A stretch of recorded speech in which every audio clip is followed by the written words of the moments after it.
Today, I want to talk about how changing just one word you use with yourself could mean all the difference to the behaviors you're trying to change and to lower your stress in general. And I took this word, I found this word, and it's not a new word by any stretch of the imagination, but I found this word when I was looking into flat organizational structures and how they kind of tackle their problems and issues week by week. I had previously used a system called EOS, which stands for Entrepreneurial Operating System. Not super important, but one of the key things within that method is every week you review your issues list and you pick something off the issues list and you try to solve it for next week. And that's kind of baked into the system. And the different word that I found within Holacracy, which is a different kind of operating system to create a flat organizational structure without managers, was tensions. And so they used tensions for this rather than issues or problems. And so right out of the gate here, that changes the language and changes how we think about these things. We had a lot of hesitation at times, especially from new people, to bring up issues because they didn't want to be seen as just bringing up problems all the time. But it's different when you're asking people to identify tensions. And so what exactly is a tension? Well, if there's a certain behavior you're trying to reach when it comes to behavior change, and there's a behavior you have now, the difference there, all those differences, those are tensions. It's really a feeling.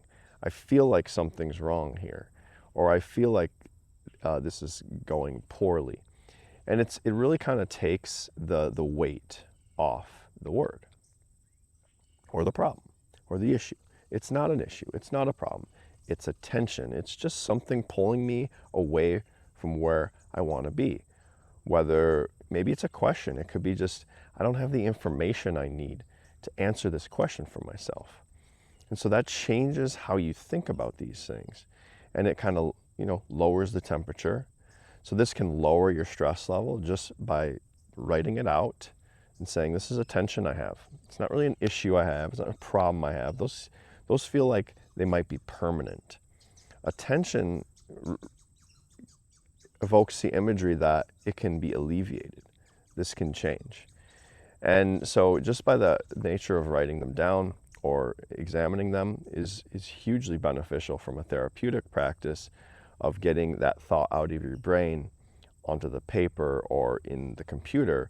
And now you can inspect it and really enhance your introspective qualities and your self-awareness of why you might be thinking that. And these tensions can lead to other tensions. You might start writing it out and you might say, well, the reason why that's happening is because of this. Well, that's just another tension. And before you know it, you're going to have a lot of tensions. And here's another problem with this, is our issues list back in the day would just grow, become huge. And what you would end up doing is prioritizing whatever was new. And that's not a real way to make the right kind of progress. You can make progress, but it can be fractured. And you can really ignore maybe some underlying issues that you really ought to fix. And so I kind of introduced a middle layer here called a tension map. An attention map comes from the product development space where they have what's called dysfunction maps. And so a person that's examining the process of any team and any project that's making something can notice problems or issues within a process, and then they write them down as dysfunctions. Now think about that word. Think of how much different dysfunction is versus tension. Dysfunction, that is a much different and frankly worse word to use when it's really just about examining a system and the behavior that it's exhibiting. And so I call them tension maps now. And I take all these tensions in my life, whether it's related to habits, whether it's, I have some snacking issues at night, trying to improve my sleep, trying to reduce scrolling, trying to have consistent physical activity habits. Anything that's related to that, anything that pops into my mind, anything that went wrong, or I want to try something, I put that on the tension map. This allows me to kind of inspect everything at once, and I can group things that might be similar, that might be all related to physical activity. And then I can look at all those tensions as one big thing and say, well, what's one small thing? What's one experiment I could run to try to make this a little bit better? And maybe that worked, but let's just say it didn't. Then the next step is writing the tensions around why that didn't work, why you think that didn't work. So just adding that to your tension map. You're adding more information to the pot. Then you can look at it again and maybe try something new based on that new information you learned. Eventually, you'll experiment your way to maybe you had a success. Okay, now I've figured out when it comes to physical activity, I need a race on the calendar. And the reason I need a race is because I need a deadline. If I don't have a race, it's not, what am I running for? What am I doing this for? There's no real goal in mind. So having that deadline is a huge driver for me to do the physical activity tasks. Now, once I figure this out, once I figure out my system that I'm going to use to ensure I'm getting the physical activity on a regular basis I need, all of a sudden, all those tensions disappear because you kind of fixed some of the underlying issues, and now that can kind of go away. And maybe it'll come back. Maybe you'll have something in your life that happens and now your physical activity isn't working. I know there's lots of things about my habits that aren't resilient. And so these reappear on the tension map, but then allow you to inspect it.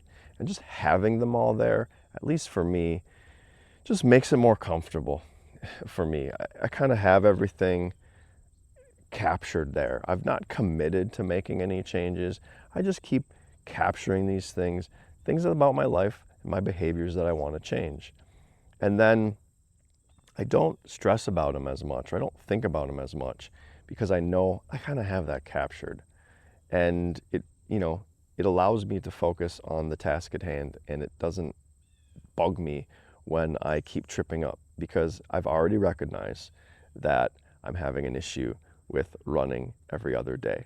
And here's why, and I've got all these tensions identified, and I'll work on that later. Right now, my focus is, let's just say, sleeping or scrolling on your phone. I'll get to the physical activity thing later, because really, if you're trying to make behavior changes, you should be focusing on one thing at a time. Human beings resist change. We do not like change as a general rule. And the more things you try to change, the harder it's going to be. So you want to lower the amount of commitments about change that you have, because that's going to really provide you a better chance at changing them. And in fact, if you try to change more than one thing, you'll never really be sure what worked and what didn't. You kind of want to run these tight tests and experiments to figure out, was it that didn't work, or was it the fact that I was trying to get up early too, or on time, if you watch my previous video. If you try to do a bunch of things at once, you'll never know what was actually working and what was actually the problem. And so you're doing yourself a real disservice if you're trying to do a wholesale behavior change to lots of different areas of your life. So just to recap, instead of calling them problems or issues or dysfunctions, call them tensions. Write them down, store them in a tension map. I use an online tool called Miro. You could get it, it's free, but you can do it on Post-it notes. You can do it in a piece of paper. It doesn't really matter, but you want to get that down. You want to get it out of your head, put it on a tension map. Post-its would be great, because then you can move them around and you can group them. You can do this on Miro too. And now you can inspect the different areas of your life. Then you can prioritize with a clear head and choose one area at a time that you're going to make experiments until you get to alleviating that tension. And you go from this far apart where you're getting pulled, and now you're here. Your actual observed behavior is as close to as possible to your ideal state, and therefore there's no longer that tension.